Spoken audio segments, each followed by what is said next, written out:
Hey, it's your boy DJ Wolf. You know, I was just thinking about something. There was a quote by a YouTuber that says, if there are three, it won't be near me. Let me explain. It's DJ Wolf Live again.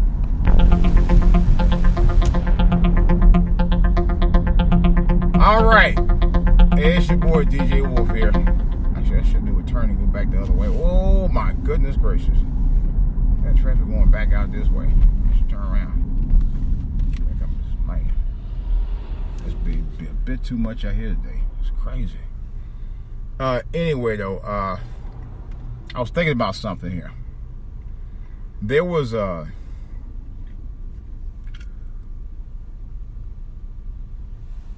incident that I had back in the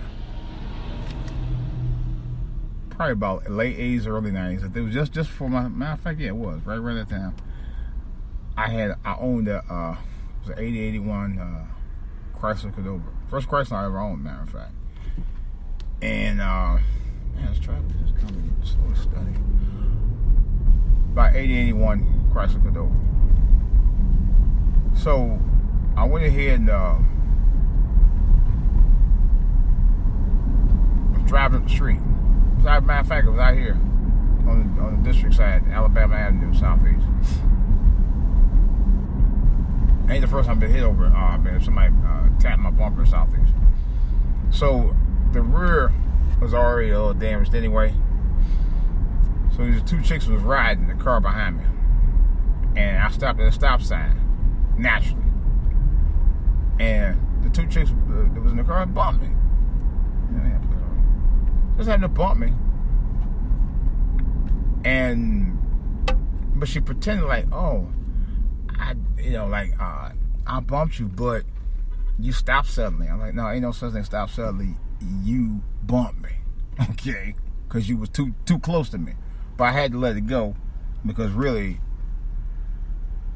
was maybe one, two reasons. One, it wasn't that bad of a bump. Two, the back end that she tapped me on was already damaged. So, but Negroes, I tell you, they just drive with reckless abandonment sometimes, man. And I've seen it happen. And sometimes they do that. Some people do that with intent. I ain't saying everybody do, but there are people that do that with intent a lot of times. Big time. You know, I've seen it happen once too many times. And I'm very cautious about a lot of things I do around people anymore, no matter whether you're black or white. I don't discriminate when it comes to that. I'm cautious around you regardless. Because you got people out here that's so evil, so nasty, and so jealous of just being you. You know?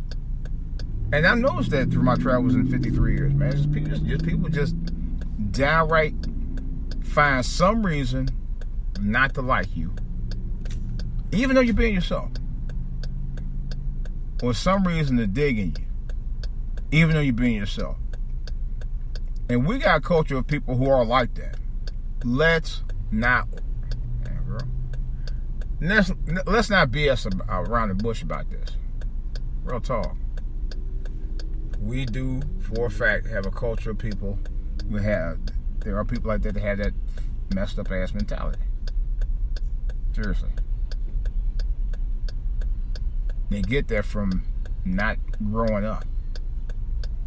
I'm trying to be nice about this. I don't want to, and this is not to disrespect anybody based on what I said. This is not a theory. This is facts. Okay? I base my stuff on purely facts and not much else other than facts. But it's facts nevertheless. And I know some of y'all will feel some kind of way, like, hey, you can't generalize. Yeah, this is not a generalization. This is just a statement of a fact. This is what I know. Ain't what I heard. Ain't what I've been told. This is what y'all do down here, man. This is what I know y'all do. People been doing this mess for years. And they like to play games. I told a story about a guy. I'm at a Chipotle.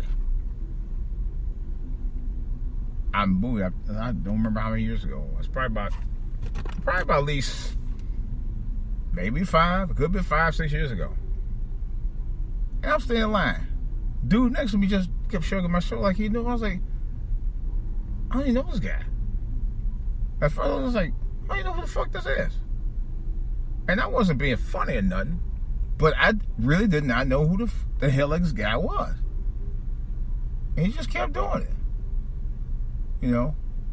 I mean, it was kind of playful, but I thought it was unusual for a dude to be playfully tapping on another dude that you don't know. To me, that was borderline homo. I'm honestly saying he didn't look like he was a homo, but I was just kind of like, it's weird. I don't know how it was, so I didn't bother. Because first of all, he was texting somebody on his phone. He kept doing it. Because I don't know if somebody was waiting for him in the car or whatever. So I let him do his thing. I didn't bother him. I didn't say, say this, that, or the other. Why did I get the roses? Really? Didn't bother him at all. Did not bother him. Not for a minute. Not for a second. So, in any case, I don't like the way they got these roses out here. This is stupid. If I wish I could have the video to show you what I'm talking about. But anyway, so he intensified just a little bit to a point where I just looked at him. And then he finally let up off of it, stopped. But it was just, to me, it bothered me because this was a guy who just think he just gonna play around with some strange dude that don't know nothing about him. Now, really? He could have gotten into a situation with a dude who he did that with, who, unbeknownst to him, could have fucked around and busted a cap in his ass. I ain't that kind of dude. But by the same token, I'm only gonna let you go but so far with it, and then I might have to get your ass. No. Because I knew he was probably up to something. A lot of times, people would do that to test you, or just to get into a situation to mix up with you. And that's actually what he was doing. He wanted to set up a situation where he had a reason to say, yeah, this dude was doing bothering me. I ain't bothered the guy at all. And they didn't know him, never met him in my life. There was another situation where I met my neighbor's son. I didn't know my neighbor had a son. I didn't know he had the kids. For the first time, this happened several years ago. And his son came over with a friend at his house, the neighbor's house. And I guess the friend told him something about me. And unbeknownst to me, I didn't know the guy. I didn't know neither one. My first time I ever met him. Well, your face look familiar like so. No, honestly. But yet he couldn't tell me where he know me from. That's why I knew that was some old bullshit too. And Negroes that do that shit, that test you, just so they can pull some mess. And that's why I don't fool with a lot of black people. I ain't gonna lie. I have no problem saying that. I don't fool with a lot of black people myself. Y'all must get on top of them all the time. You talking about black women. Yeah, you damn right you talk about black women. I talk about them too. We got a society of them that some of them that ain't about shit. I don't give a fuck if they're your mama, your aunt, or your daughter, or whatever. Y'all know they ain't about shit. But y'all just want to brush over it and say, oh, well, they tried. Fuck all that. It's 2018. Some of y'all should be doing better than just trying. Y'all should be doing. Y'all should be doing for self. Tired of that mentality about that.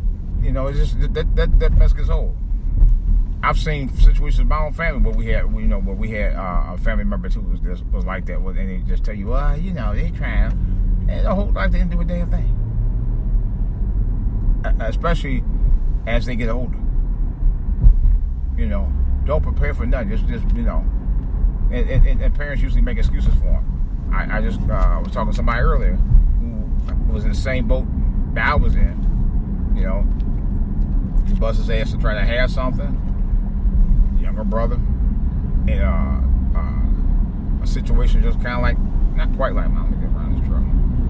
I mean, well, where he's the older one, he's expected to be more responsible than the young, which that's another whole story. I never understood that.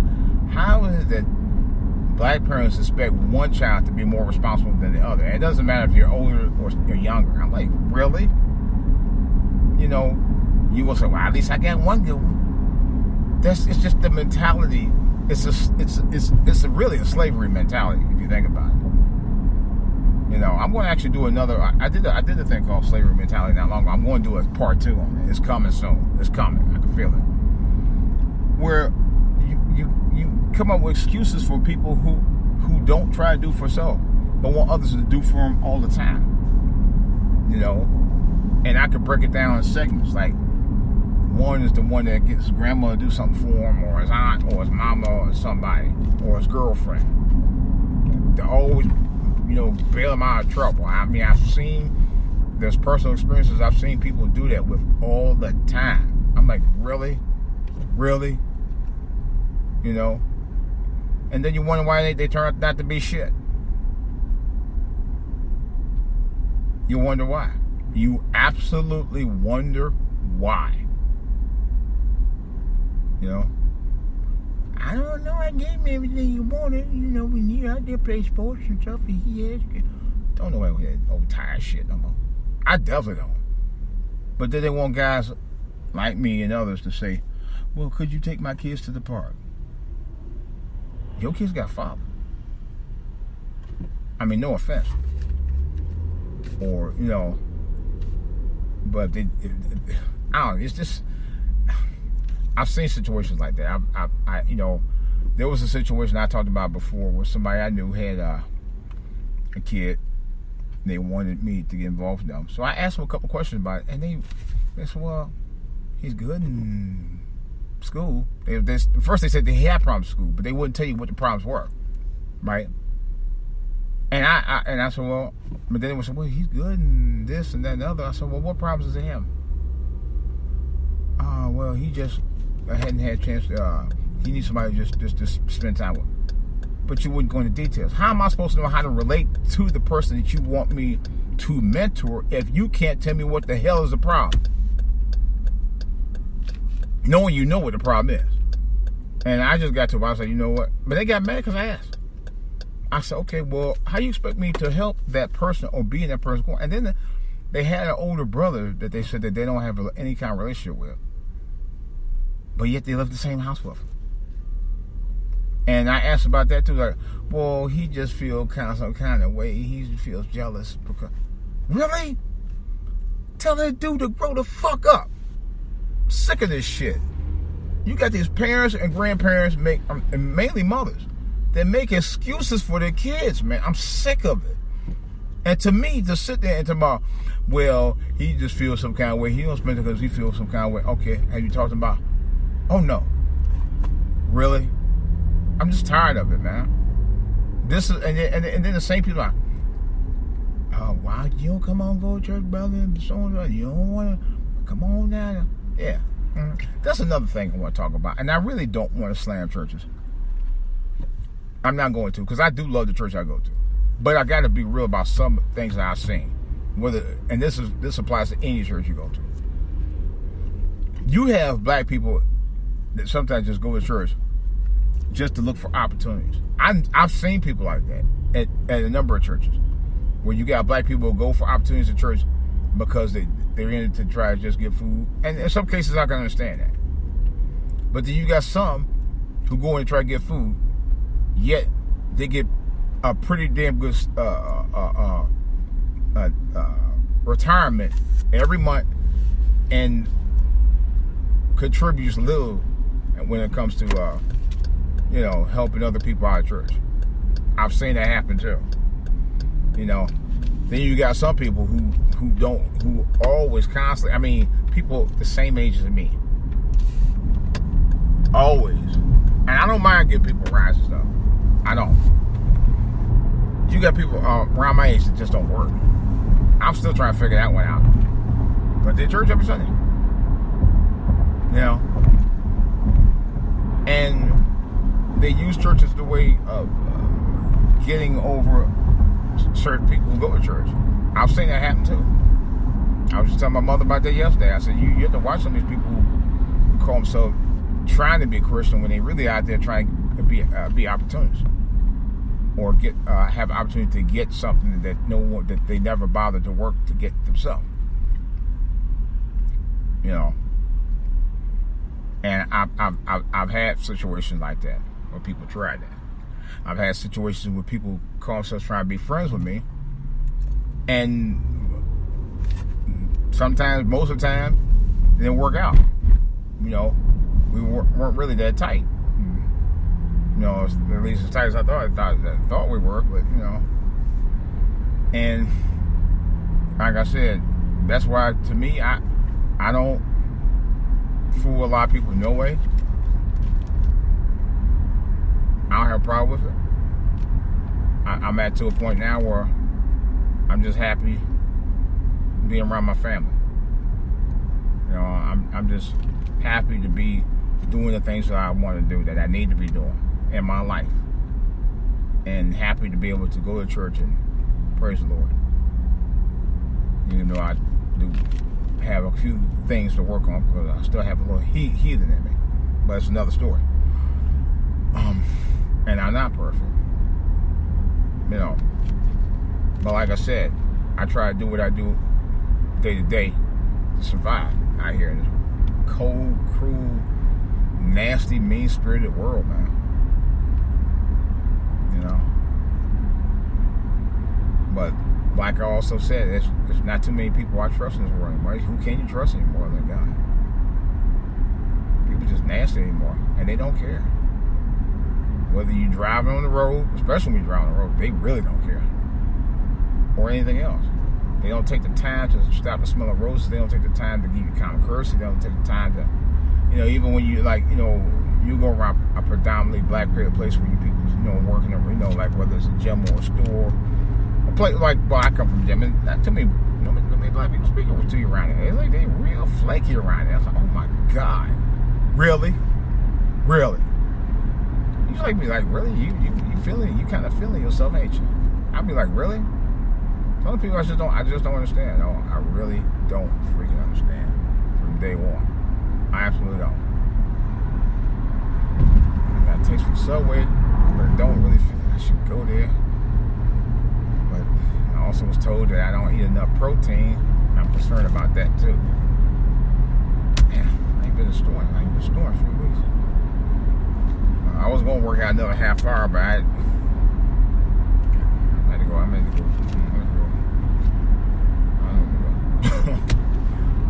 I'm gonna get some protein in my system. I know that. That's for sure. Got to get it.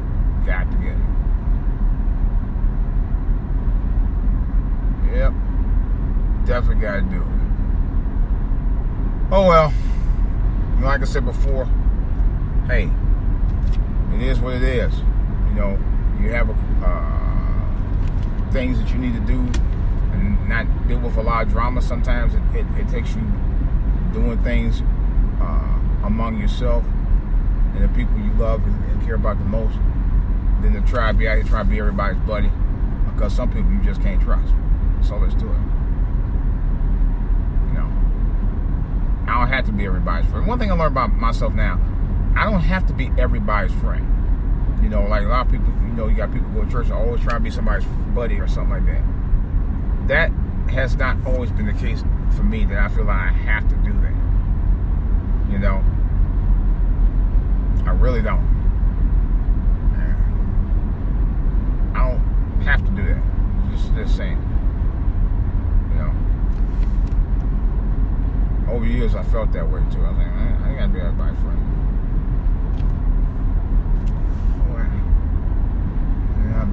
I better do the right thing and go out there and get my food at home. So I got a couple things I actually can't eat tonight. I don't feel like it. Nevertheless, guys. Oh well. CJ Wolf. I'm out.